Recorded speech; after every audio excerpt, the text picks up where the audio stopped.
નમસ્કાર મિત્રો, કેમ છો? આશા રાખું છું કે તમે બધા સહકુશળ હશો. હું પણ સહકુશળ છું. આજે 3 ઓગસ્ટ 2026નું કરંટ અફેર લઈને તમારા માટે હાજર થઈ ગયો છું. તો ચાલો મોડું ન કરતા આજનો વિડીયો શરૂ કરીએ છીએ. એની પહેલાં કહેવા માંગીશ કે ચેનલ પર નવા છો તો સબસ્ક્રાઈબ કરીને રાખજો. વિડીયો ગમે તો એક લાઇક કરી દેજો અને ભાઈબંધ દોસ્તાર ફેમિલી મેમ્બર સાથે આ વિડીયો શેર જરૂર કરજો, જે પણ લોકો ગવર્મેન્ટ એક્ઝામની તૈયારી કરે છે. કારણ કે દરરોજ લોંગ વિડીયોમાં કરંટ અફેર્સ અને શોર્ટ વિડીયોમાં જનરલ નોલેજ લઈ અને આવતો રહું છું અને તમને અપગ્રેડ કરતો રહું છું. તો ચાલો મોડું ન કરતા આજનો વિડીયો શરૂ કરીએ છીએ. 3 ઓગસ્ટ 2026 કરંટ અફેરનો પહેલો પ્રશ્ન છે: વિશ્વનું સૌથી મોટું સુપર કન્ડક્ટિંગ ચુંબક કયા દેશમાં બનાવવામાં આવ્યું છે? ઓપ્શન એ છે ચીન, બી છે રશિયા, સી છે ભારત. સાચો જવાબ છે એનો ચીન. કયા વર્ષમાં બનાવ્યો? ઓગસ્ટ 2026. દેશ કોણ? તો કે ચીને બનાવ્યો. આ બધી વિષય સુપર કન્ડક્ટિંગ ચુંબક અને સ્થળ ક્યાં બનાવ્યો? તો હેફઈ અનહુઈ પ્રાંત, ચીન. આ સુપર કન્ડક્ટિંગ ચુંબક વિશ્વનું સૌથી મોટું અને સૌથી શક્તિશાળી ચુંબક છે. તેનો ઉપયોગ વૈજ્ઞાનિક સંશોધન, ફ્યુઝન એનર્જી અને હાઈ એનર્જી ફિઝિક્સના પ્રોજેક્ટમાં થાય છે. બીજો પ્રશ્ન છે: શસ્ત્રદળ ચિકિત્સા સેવા એટલે AFMS ના નવા મહાનિર્દેશક કોણ બન્યા છે? ઓપ્શન એ છે રેચેલ થોમસ, બી છે સંદીપ ધરેજા, સી છે દલજીત સિંહ. સાચો જવાબ છે સંદીપ ધરેજા. ડીપમાં માહિતી જોઈએ તો તારીખ 1 ઓગસ્ટ 2026ના રોજ બનાવવામાં આવે છે. વ્યક્તિ છે લેફ્ટનન્ટ જનરલ સંદીપ ધરેજા, મહાનિદેશક સશસ્ત્ર દળ ચિકિત્સા સેવા. સંસ્થા આર્મ્ડ ફોર્સ મેડિકલ સર્વિસ. મુખ્યાલય છે નવી દિલ્હી, ભારતમાં. AFMC એ ત્રણેય સેનાઓ એટલે કે રેલ, નૌસેના અને વાયુસેના માટે આરોગ્ય સેવા પ્રદાન કરતી મહત્વપૂર્ણ સંસ્થા. લેફ્ટનન્ટ જનરલ સંદીપ ધરેજા 47માં DGAFMC બન્યા છે. ઘણીવાર યાદ રાખે કે કેટલામાં મહાનિર્દેશક બન્યા હતા? કે 47માં. એનું મુખ્યાલય તો કે દિલ્હી છે. બરોબર છે. એનું ફૂલ ફોર્મ AFMSનું આર્મ્ડ ફોર્સ્ડ મેડિકલ સર્વિસીસ. આ પરીક્ષામાં પૂછાય એવા છે. અને કઈ તારીખે નક્કી થઈ? 1 ઓગસ્ટ 2026. ત્રીજો પ્રશ્ન છે: રાષ્ટ્રમંડળ રમતો 2026માં ભારત કયા સ્થાને રહ્યું છે? ઓપ્શન એ છે ત્રીજું સ્થાન, બી છે પાંચમું સ્થાન અને સી છે ચોથું સ્થાન. સાચો જવાબ છે ચોથું સ્થાન. કુલ 39 પદકો મળ્યા છે. ડીપમાં માહિતી એટલે 28 જુલાઈ 8 ઓગસ્ટ 2026 સુધી આ કાર્યક્રમ ચાલશે. સ્થળ બર્મિંઘમ, ઇંગ્લેન્ડ. કેમ યોજાયા છે? દર 4 વર્ષે એકવાર. ભાગ લેનાર દેશો 72+ દેશો ભાગ લીધો છે. ભારતનું પ્રદર્શન ચોથું સ્થાન, 39 પદકો, 13 ગોલ્ડ, 11 સિલ્વર, 15 બ્રોન્ઝ. ભારતે અનેક રમતોમાં શાનદાર પ્રદર્શન કરીને પોતાનું સ્થાન ટોપ 5 દેશમાં બનાવ્યું છે. રાષ્ટ્રમંડળ રમત મહાકુંભ તરીકે ઓળખાય છે અને ભારતનું પ્રદર્શન સ્પર્ધાત્મક પરીક્ષા માટે મહત્વપૂર્ણ છે. ચોથો પ્રશ્ન છે: ઢીમસા લોકનૃત્ય કયા રાજ્ય સાથે સંબંધિત છે? ઓપ્શન એ છે આંધ્રપ્રદેશ, બી છે તમિલનાડુ અને સી છે કર્ણાટક. સાચો જવાબ છે એ આંધ્રપ્રદેશ. વર્ષ છે 2026માં. રાજ્ય છે આંધ્રપ્રદેશ. સમુદાય કોંડ, કુયા અને વાલ્મીકી જનજાતિ.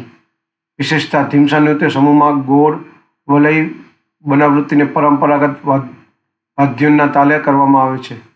મહત્વ: ઢીમસા નૃત્ય આંધ્રપ્રદેશની આદિવાસી સંસ્કૃતિ અને પરંપરાગતનું પ્રતીક છે. આ નૃત્ય ખેતી, ઉત્સવ અને પ્રસંગોમાં ઉજવવામાં આવે છે. પાંચમો પ્રશ્ન છે: સેમિકન્ડક્ટર પ્રોજેક્ટનો શિલાન્યાસ ક્યાં કરવામાં આવ્યો છે?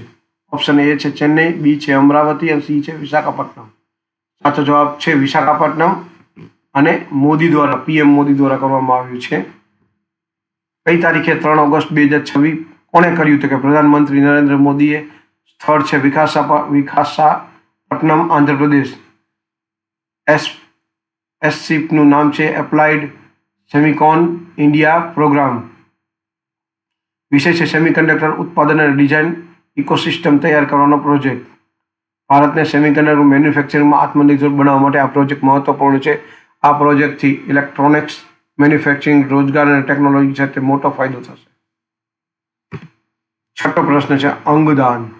ભારતીય અંગદાન દિવસ કયા દિવસે ઉજવવામાં આવે છે? ઓપ્શન એ છે 1 મે, બી છે 15 ઓક્ટોબર અને સી છે 3 ઓગસ્ટ. સાચો જવાબ છે 3 ઓક્ટોબર. મહત્વની વસ્તુ, તારીખ કઈ છે? 3 ઓક્ટોબર. વર્ષ ભારતીય અંગદાન દિવસ પ્રથમ વખત 3 ઓક્ટોબર 2010 થી શરૂ થયો છે. ખાસ યાદ રાખજો, અંગદાન દિવસ ઉજવવાનું ક્યારથી શરૂ થયું છે, કોણે શરૂ કર્યું છે? Mohan foundation NGO. સ્થળ સમગ્ર ભારતમાં. ઉદ્દેશ્ય અંગદાન વિશે જાગૃતિ ફેલાવી અને વધુમાં વધુ લોકો અંગદાન કરવા પ્રેરિત કરવું. એક વ્યક્તિના અંગદાનથી 8 લોકોના જીવનને નવું જીવન મળી શકે છે. 7મો પ્રશ્ન છે કોમનવેલ્થ ગેમ્સમાં જુડોમાં ગોલ્ડ જીતનાર પ્રથમ ભારતીય મહિલા કોણ છે? એ છે પ્રાચી ગુપ્તા, બી છે અસ્મિતા ડે અને સી છે શર્મિલા ધનખડ. સાચો જવાબ છે અસ્મિતા ડે. તારીખ છે 2 ઓક્ટોબર 2022 ને બદલે 26 છે. આ પ્રિન્ટિંગ મિસ્ટેક છે અથવા તો ડિઝાઇન મિસ્ટેક છે. કોમનવેલ્થ 2026 છે. રમત જુડો ઉપલબ્ધિ. જુડોમાં ગોલ્ડ જીતનાર પ્રથમ ભારતીય મહિલા બની છે. ખેલાડી છે અસ્મિતા ડે. વર્ગ 48 કિલોગ્રામ વર્ગમાં. આ એક સુધારી લેજો, 2022 ને બદલે 26 છે.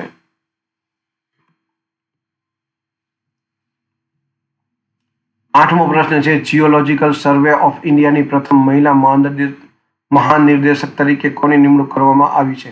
ઓપ્શન એ છે નિશા જૈન, બી છે સાક્ષી સાહુ અને સી છે વર્ષા અશોક અગલાવે. સાચો જવાબ છે ઓપ્શન સી વર્ષા અશોક અગલાવે. તારીખ છે 31 જુલાઈ 2026. સંસ્થા જીઓલોજીકલ સર્વે ઓફ ઇન્ડિયા એટલે કે GSI. આ પણ યાદ રાખવાનું, GSI નું ફૂલ ફોર્મ. કઈ તારીખે મહાનિર્દેશક બન્યા તો 31 જુલાઈ. નિમણૂક કરાયેલ વ્યક્તિ વર્ષા અશોક અગલાવે. પદ મહાનિર્દેશક એટલે કે ડાયરેક્ટર જનરલ. આ પદ સંભાળનાર તે પ્રથમ મહિલા છે જે GSI નું નેતૃત્વ કરશે. GSI ની સ્થાપના વર્ષ 1851માં કરવામાં આવી. GSI એ ખનિજ સંશોધનના સર્વે, શોધ અને મૂલ્યાંકન મહત્વનું કાર્ય કરે છે. 9મો પ્રશ્ન છે 16મી હોકી ઇન્ડિયા જુનિયર પુરુષ. 16મી હોકી ઇન્ડિયા જુનિયર પુરુષ રાષ્ટ્રીય ચેમ્પિયનશિપ 2026 નું આયોજન ક્યાં થયું? ઓપ્શન એ છે બિહાર, બી છે તમિલનાડુ, સી છે આંધ્રપ્રદેશ. સાચો જવાબ છે ઓપ્શન બી તમિલનાડુ. ડીપમાં જઈએ તો 26 જુલાઈથી 6 ઓગસ્ટ સુધી આ ચેમ્પિયનશિપ ચાલશે. સ્થળ છે ચેન્નઈ, તમિલનાડુ. આયોજન હોકી ઇન્ડિયા દ્વારા. ભાગ લેનાર ટીમો વિવિધ રાજ્યો અને કેન્દ્ર શાસિત પ્રદેશોની જુનિયર પુરુષો ટીમ છે. ઉદ્દેશ્ય દેશભરમાં જુનિયર સ્તરે હોકીની પ્રતિભાને મંચ પૂરો પાડવાનો અને ખેલાડીઓને પસંદગી કરવી. આ ચેમ્પિયનશિપ ભારતીય જુનિયર હોકી ખેલાડીઓ માટે રાષ્ટ્રીય સ્તરે પોતાની કૌશલ્ય બતાવવાની મહત્વપૂર્ણ તક છે. આ સ્પર્ધા ભવિષ્ય માટે ટીમ ઇન્ડિયાની પસંદગી પ્રક્રિયામાં મદદરૂપ થાય છે. હોકી ઇન્ડિયા જુનિયર પુરુષ રાષ્ટ્રીય ચેમ્પિયનશિપ 2026 નું આયોજન ચેન્નઈ, તમિલનાડુમાં થયું છે. 10મો અને છેલ્લો પ્રશ્ન છે પરંપરાગત પિથોરા ચિત્રકળાને સત્તાવાર રીતે GI ટેગ કયા રાજ્યને મળ્યું? ઓપ્શન એ છે કર્ણાટક, બી છે મધ્યપ્રદેશ અને સી છે ગુજરાત. સાચો જવાબ છે સી ગુજરાત. ક્યારે મળ્યો? કઈ તારીખે? 31 જુલાઈ 2026. કળા છે પિથોરા ચિત્રકળા. ઉદ્દેશ્ય છે ગુજરાતના પંચમહાલ અને દાહોદ જિલ્લાઓમાં. સમુદાય છે રાઠવા અને ભીલ જનજાતિ. વિશેષતા દેવતા, પ્રકૃતિ, જાનવર અને જીવનચક્રને આધ્યાત્મિક ફપે દર્શાવતી અનોખી લોકકળા છે. ગુજરાતની આ લોકકળાને સત્તાવાર રીતે GI ટેગ એટલે કે જીઓગ્રાફિકલ ઇન્ડિકેશન ટેગ મળ્યો છે. પિથોરા ચિત્રકળા ગુજરાતની સાંસ્કૃતિક ઓળખ અને GI ટેગ મળવાથી આ લોકોને આંતરરાષ્ટ્રીય સ્તરે માન્યતા અને સુરક્ષા મળશે. તો આ હતા 3 ઓગસ્ટ 2026ના પ્રશ્નો અને તેના જવાબો. વિડીયો ગમ્યો હોય તો વિડીયોને એક લાઇક કરી દેજો. ચેનલ પર નવા છો તો સબસ્ક્રાઇબ કરીને રાખજો, કારણ કે દરરોજ લોંગ વિડીયોમાં કરંટ અફેર્સ અને શોર્ટ વિડીયોમાં જનરલોને લઈ અને આવતો રહું છું અને તમને અપગ્રેડ કરતો રહું છું. તો આજ માટે આટલું જ. જય હિન્દ, વંદે માતરમ દોસ્તો.